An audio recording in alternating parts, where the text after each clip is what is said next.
नमस्कार प्रेक्षकांनो, मालिकेच्या आजच्या भागामध्ये आपल्याला खूपच जबरदस्त असा ट्विस्ट पाहायला मिळणार आहे. आजीने तर जबरदस्त असं प्लॅनिंग करत शौर्य आणि ऊर्जाला हनीमूनला पाठवलेलं आहे आणि विजयाचा मात्र इकडे जळफळाट सुरू झालेलं आहे. विजयाला कळतच नाहीये की काय करू आणि कसं करू. काहीही करून हे सगळं थांबवून ठेवलेलं आहे आणि त्याच वेळी इकडे शौर्य आणि ऊर्जा मात्र एन्जॉय करत आहेत. आजीने मात्र वाट लावलेली आहे. हे सगळं कशा पद्धतीने होणार आहे आणि त्याचबरोबर ऊर्जा आणि शौर्याचा हनीमून कशा पद्धतीने एन्जॉय केला जातो ते आपण पाहणार आहोत. त्याचबरोबर शौर्य आणि हर्षवर्धन चेस खेळत असतात.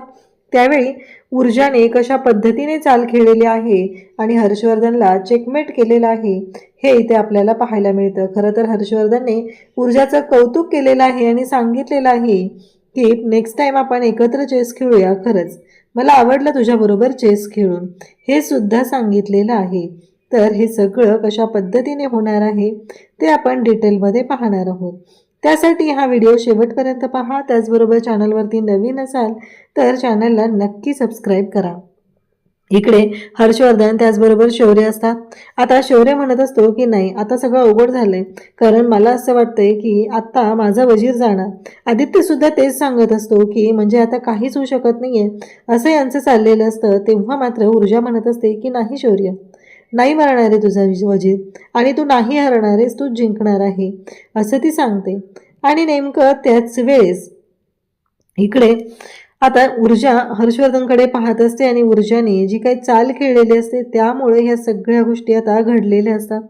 हर्षवर्धन पाहत असतो, पण ऊर्जाने नक्की काय केले, कशा पद्धतीने चाल खेळलेली आहे हे मात्र इकडे हर्षवर्धनच्या लक्षात आलेलं असतं. मग इकडे हर्षवर्धन ऊर्जाने जे काही गोंधळ घालून ठेवलेला आहे त्याकडे पाहत असतो. हर्षवर्धनच्या लक्षात आलेलं असतं की काय होणार आहे आणि गोष्टी कशा पद्धतीने होणार आहेत.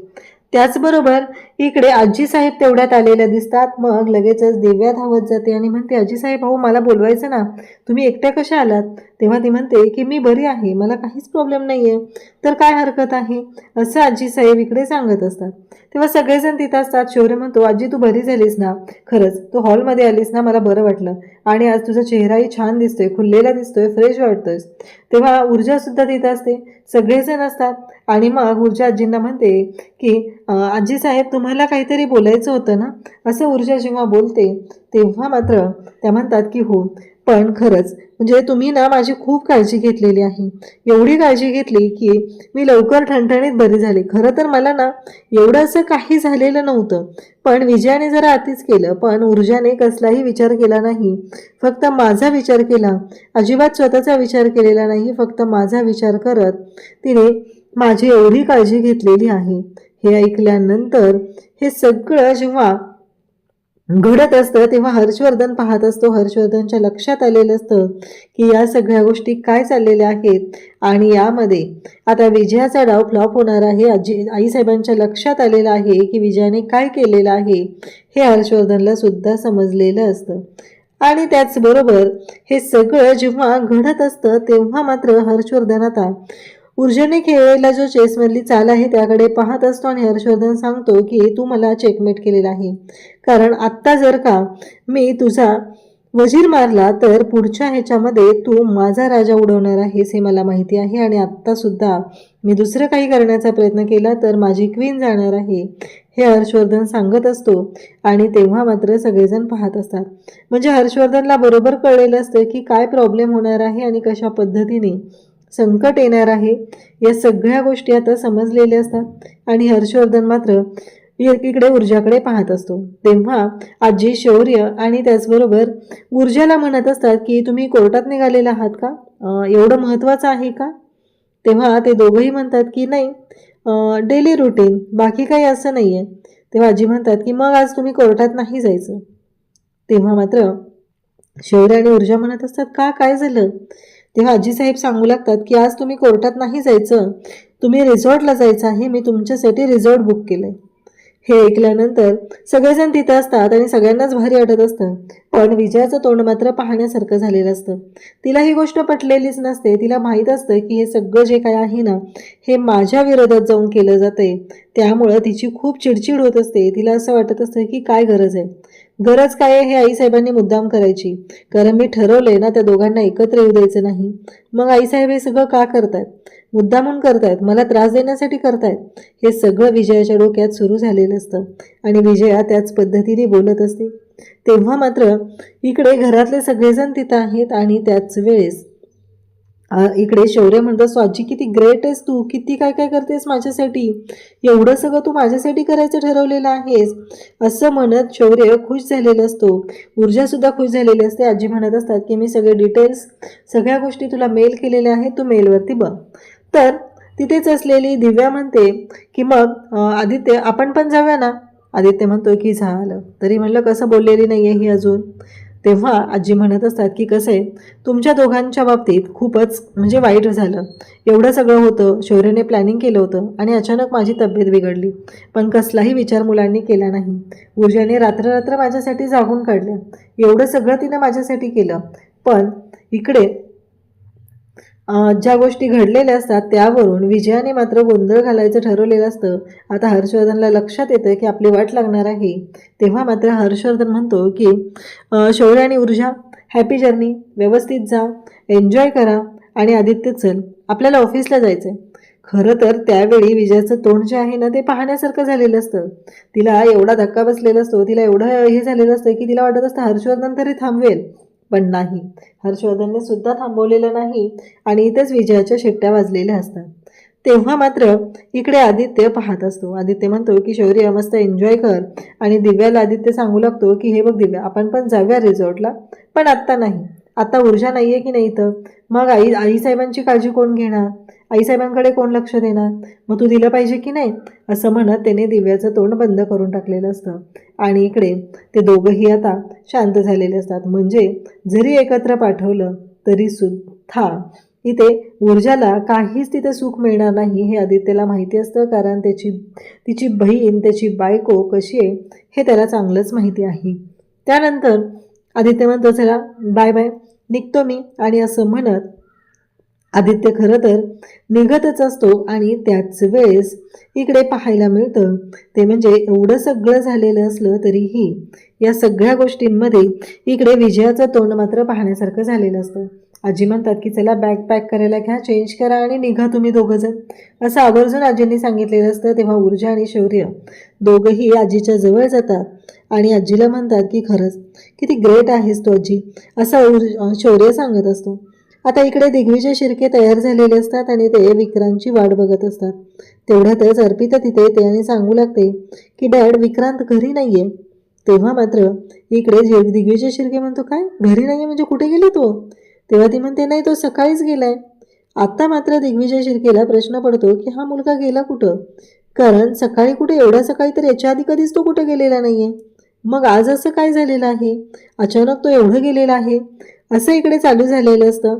आणि तेव्हा मात्र इकडे अर्पिता म्हणते की नाही माहिती, आणि अर्पिता शांतपणेच तिथे हे सगळं बघत असते, कारण अर्पिताला माहिती आहे की या सगळ्या गोष्टी काय घडत आहेत आणि कशा पद्धतीने घडत आहेत हे तिच्या लक्षात आलेलं असतं. त्याचबरोबर इकडे पाहायला मिळतं ते म्हणजे दिग्विजय शिर्के भयानक चिडचिड करत असतात. काय चाललंय या मुलाचं, सुवर्णा कुठे आहे? त्यावरती अर्पिता म्हणते की ती मंदिरात गेली. जेव्हापासून ह्या लग्नाचा सगळा प्रकार झालाय ना तेव्हापासून ती सारखं मंदिरात जाऊन थांबत असते, असं इकडे आता ही सांगत असते. तेव्हा मात्र दिग्विजय शिर्केच्या लक्षात येतं की जे काय घडलेलं आहे त्याचा आपल्या कुटुंबावरती खूप परिणाम झालेला आहे आणि आपल्या कुटुंबाला या सगळ्या गोष्टींचा खूप त्रास होत आहे. म्हणजे जहागीरदार कुटुंब तिकडं आनंदात आहे आणि आपल्या कुटुंबाने मात्र त्रास सहन करायचा, ही गोष्टच आता दिग्विजय शिर्केला सहन होत नसते. मग दिग्विजय शिर्केचं लक्ष जातं अर्पिताकडे आणि अर्पिताला ते विचारू लागतात की काय झालं बाळा, कसला एवढा विचार करतेस आणि तुझी तब्येत ठीक नाही आहे का? तेव्हा अर्पिता सांगू लागते की नाही माझी तब्येत ठीक आहे, पण 2 दिवस झाले माझी झोप झालेली नाही आहे ना, त्याच्यामुळं मे बी असं वाटत असेल, असं आता तिने सांगितलेलं असतं. तेव्हा शिर्के म्हणतात बस बाळा काय झालं आहे सांग मला, म्हणजे कशामुळं झोप होत नाही आहे, काय प्रॉब्लेम आहे? तेव्हा ती म्हणते की नाही डॅड तसं नाही आहे. मग दिग्विजय शिर्के तिला सांगू लागतात की आपण बाहेर जाऊया कुठेतरी, परगावी जायचं का? तेव्हा ती म्हणते की नाही डॅड नको, ऑलरेडी या तुमच्या प्रॉब्लेममुळं तुम्ही स्वतः एवढे प्रॉब्लेममध्ये आहात आणि अजून आपण बाहेरगावी जायचं म्हणजे आणखी प्रॉब्लेम क्रिएट होतील असं ती सांगू लागते. आणि तेव्हा मात्र इकडे आता शौर्य आणि ऊर्जा निघतच असतात.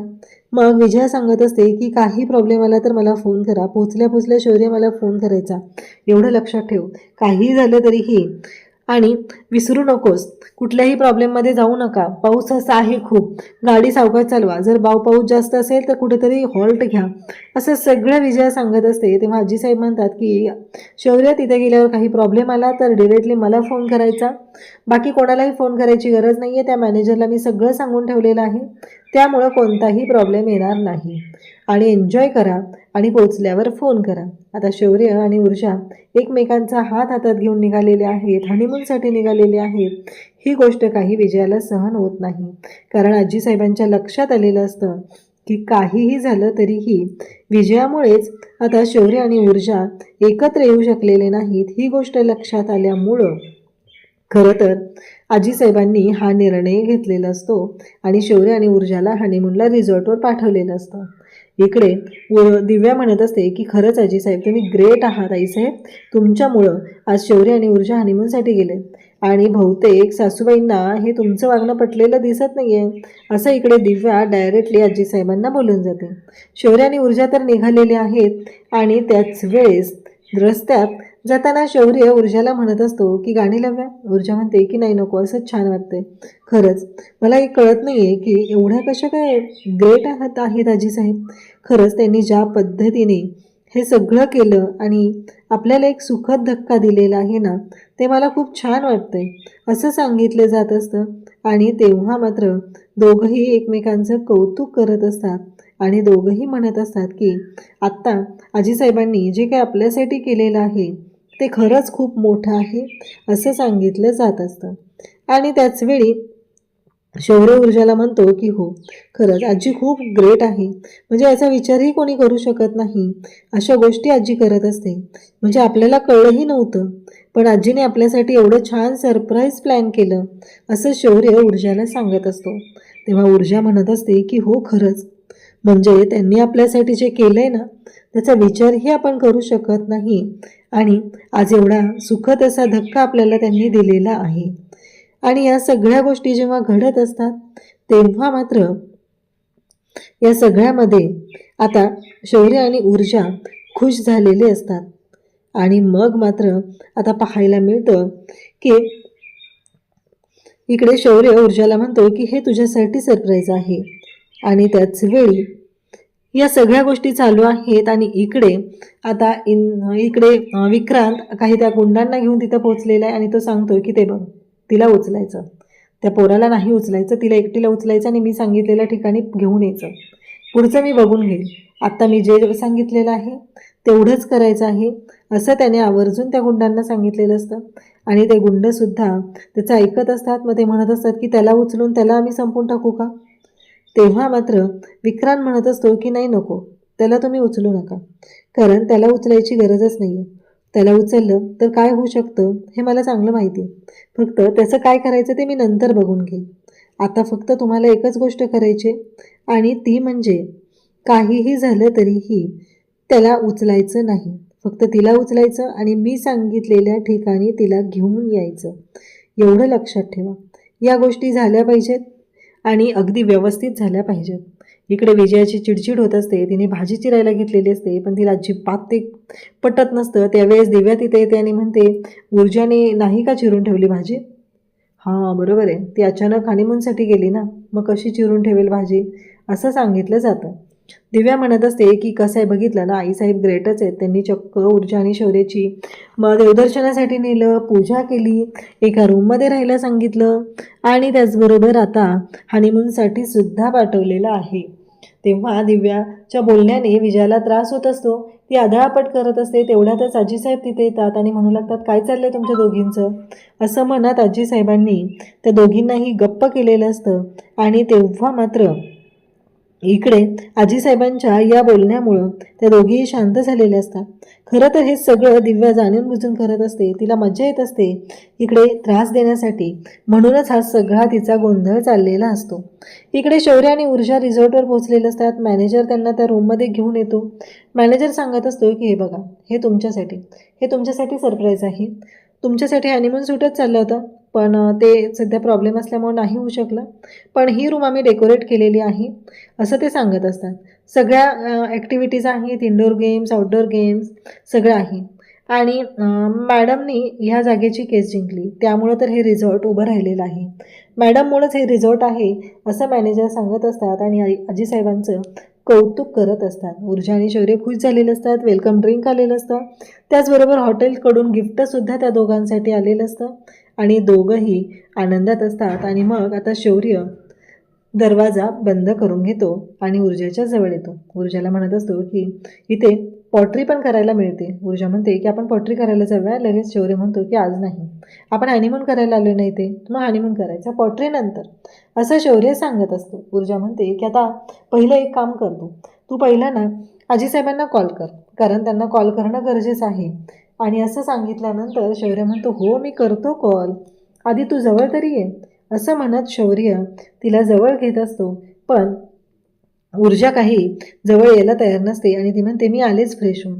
उद्याच्या भागात आपल्याला पाहायला मिळतं की ऊर्जासाठी शौर्यने वेगवेगळे सरप्राईजेस प्लॅन केलेले आहेत आणि शौर्यने ऊर्जाच्या हातावर स्वतः मेहंदी काढलेली असते. त्यानंतर केक ऑर्डर केलेला असतो. त्या केकमध्ये टुगेदर ऑलवेज असं लिहिलेलं असतं. ऊर्जाने सुद्धा सुंदर असा वन पीस घातलेला असतो आणि दोघंही एकमेकांकडे पाहत असतात. आणि त्याचबरोबर तिथे पाऊस सुरू होतो आणि अचानक पावसात ऊर्जा आणि शौर्य इतके बेधुंद होऊन नाचू लागतात की ज्याचा विचारही कोणी केलेला नसतो. असा त्यांचा मस्त असा एन्जॉय चाललेला असतो. दोघंही जाम खुश असतात, दोघांनाही खूप छान वाटत असतं आणि या सगळ्या गोष्टी घडत असतात. तेव्हा मात्र इकडे ऊर्जा आणि शौर्य छान असे एन्जॉय करत आहेत आणि इकडे विजयाचा मात्र जळफळाट होऊ लागलेला आहे. अशाच अपडेटसाठी चॅनलशी कनेक्ट राहा. थँक्यू.